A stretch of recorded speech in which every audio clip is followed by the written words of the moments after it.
Oh.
If you need some inspiration or just want good company, whatever you are looking for, you'll find it here indeed, in meaningful mornings.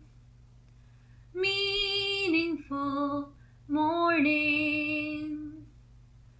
Meaningful mornings. Welcome to Meaningful Mornings. A powerful teaching that I reflect on when I'm feeling very tired is there is no rest for the wicked. But the real power in this teaching is there is only rest for the pure.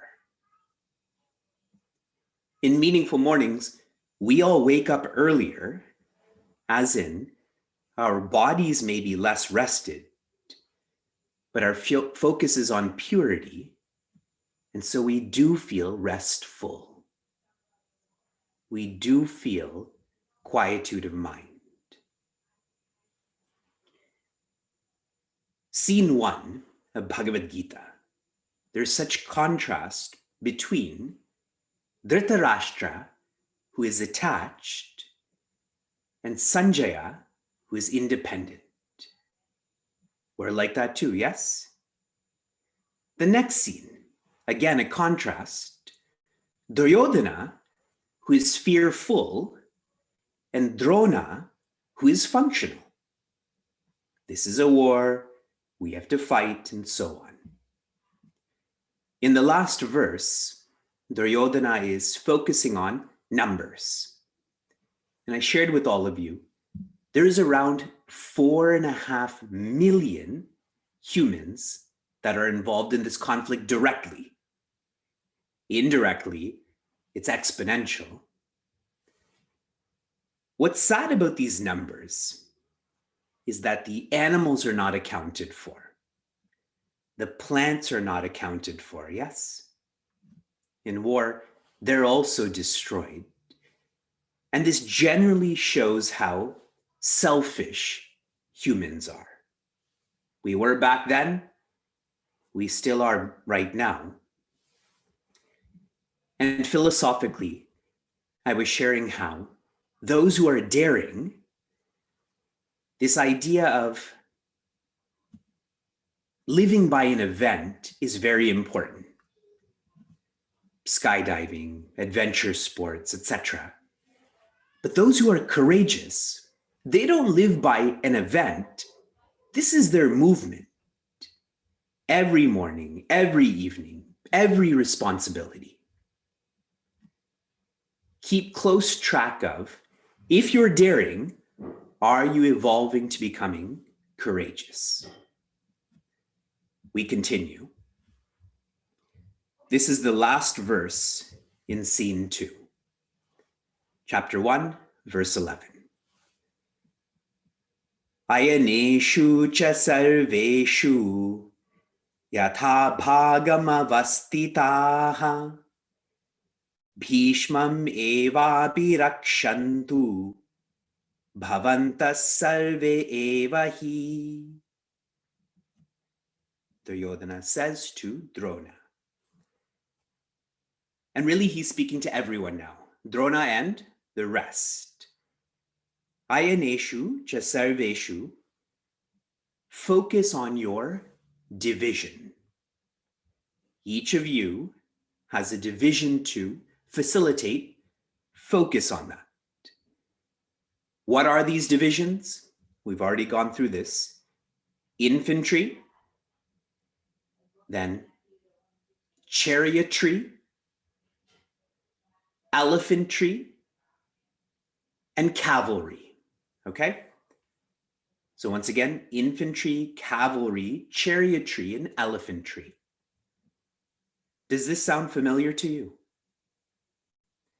This is called Chatuhu Anga or Chaturanga. And when this was colonized, it became chess. Do you see how these divisions of the army, this is how chess was formed. It was called Chatuhu, which means four, and Anga means limbs. Whenever I read about colonization, I'm upset by this. There's so much conversion involved, so much ownership. It reminds me of cancer. A cell, I want to own this cell and this cell and this cell. That's cancer, no? So do remember that this was all sourced from this culture. Yatha bhagam avastitaha, focusing on your divisions and positions. When you are in your position, focus on that. Don't move, because Bhishmam eva abhirakshantu, we have to protect Bhishma, the intense one. He is our commander-in-chief. What a commander-in-chief, right? Compared to other commander-in-chiefs. And when you read the translation, this is quite straightforward. When you start to read different commentaries, there's such detail that's involved, like the commander-in-chief will be so intense that they won't look who's beside them, who's behind them, which is why you have to focus on that, your position, your division. And the final point that Duryodhana makes, Bhavantaha sarve evahi, this is your only responsibility. And for Duryodhana, he's come to understand and appreciate Bhishma is his only hope. With this, we complete scene 2, and in scene 3, Acharya Bhishma will begin. Shifting to philosophy. Please remember that I'm only sharing the philosophy in the way that I am because these verses are not philosophical. Everyone's sinking in with me in that regards. When I studied Bhagavad Gita, Swami Tejomayananda first prepped us on the Mahabharata. I tried to share the same with you. Then he prepped us on Bhagavad Gita. And that's what I'm doing with you right now, prepping you for the philosophy, okay? Some of you may be thinking, I'm really scattered-brained and jumping from here to here. I think that you would have lost interest as soon as I began verse 1 if there was not more of a focus on the philosophy and making this more subjective. All right? So I am scatterbrained, but I do have a system in how I'm sharing. What Swami Chinmayananda has shared about Bhagavad Gita, he has called this the manual to live life. When something is not working, you look for the manual, correct? Back in the day, it was physical. Now it's virtual. But what about life? He has also described Bhagavad Gita as the best book of guidance for humanity. Now, if such a master is sharing this, we have to start to feel the same. And that's what we're aspiring to do in our workshop. From inspiration to application, your application was to summarize the facets of the ego, the expressions of the ego. We began our observation of Duryodhana 2 weeks ago. And I'm going to summarize this for you. In verse 2, Duryodhana, the ego, expresses hypocrisy. Hypocrisy. He approaches Duryodhana as if, like he's a king, but he doesn't really mean that. He's not diplomatic. Verse 3, the ego is aggressive. He starts using passive-aggressive terms. Verse 4 is mean. He's highlighting personalities that Drona hates and those who hate Drona. Verse 5, distracted. He keeps focusing on the Pandavas and not on the Kauravas. Verse 6, negligent. Again, he's ignoring what he has and he's watering the other grass. Verse 7, insecure. Their numbers are so great and ours are so small. Verse 8, insincere.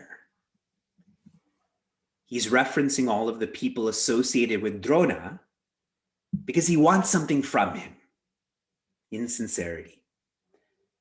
Verse 9, selfish. Thinks the whole world revolves around him. The people who are living and dying are there for him. And verse 10, reactive. He's reactive. He, in his weakness, is unable to process, so he's just saying things and feeling things. These are 9 expressions of ego. Anyone who doesn't have this expression in their personality, please put your hand up. Anyone who has all 9, please put your hand up. See how eternal Bhagavad Gita is. The conflict is the ego in all, and so we have to be all towards the ego. Your application for this morning. I am in the process of writing a series of e-vicharas. These are my own notes based on my own reflections, and I write them and email them. My preference in terms of communication is not to communicate. I would like to be silent my whole life. My next preference is to write. My last preference is to speak. So for 11 years now, I've been writing e-vicharas. I just completed the 376th. And I'm going through the 42 questions that Prince Arjuna asks. He asks 42 questions, and I'm summarizing this, making these more application-oriented. So your application is subscribe to the e-vichara. And don't just subscribe to it, then read it. Because then Bhagavad Gita will come to life even more. You'll keep seeing it with your eyes, you'll keep thinking about it with your mind. All of that is in the chat, our websites, etc. Shanti, Shanti, Shantihi. Be safe, be sound, be serene, be happiness.